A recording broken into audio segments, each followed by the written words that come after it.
தர்மர் அப்படின்னு சொன்னா நம்மளுக்கு ஞாபகம் வருது இந்த 7ஆம் அறிவு படம் தாங்க. இந்த 7ஆம் அறிவு படத்துல தான் போதி தர்மர் இப்படி தான் வாழ்ந்திருப்பாரு அப்படிங்கிற விஷயத்த நம்ம தெரிஞ்சிருப்போம்.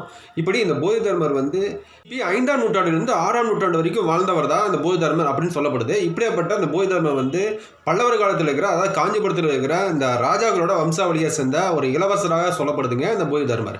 இப்படியாப்பட்ட இந்த போதி தர்மர் வந்து இவருக்குன்னு ஒரு குரு இருந்திருக்கிறாங்க. பிரகதரா அப்படிங்கிற ஒரு பெண் குரு தான் இந்த போதி தர்மருக்கு ஒரு குருவா இருந்திருக்கிறாங்க.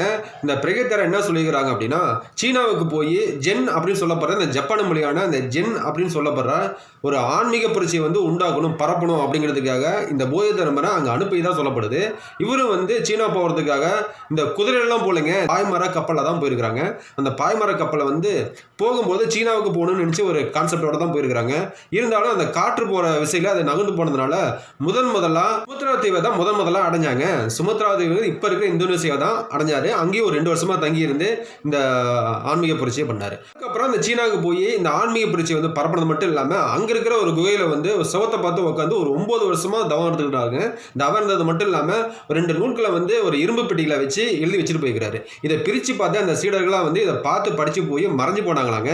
இப்படின்னு ஒரு வரலாற்று காவியம் சொல்லப்படுது. இப்படிப்பட்ட இந்த போதி தர்மர் வந்து காஞ்சிபுரத்தில் வாழ்ந்ததா சொல்லப்படுது. ஆனால் அந்த காஞ்சிபுரத்தில் இன்னமும் அவர் வாழ்ந்ததுக்கு உண்டான எந்த ஒரு அடையாளமும் இல்லாததான் ஒரு ஆச்சரியமான விஷயமா பார்க்கப்படுதுங்க இந்த போதி தர்மர் அந்த வாழ்ந்த ஒரு விஷயம்.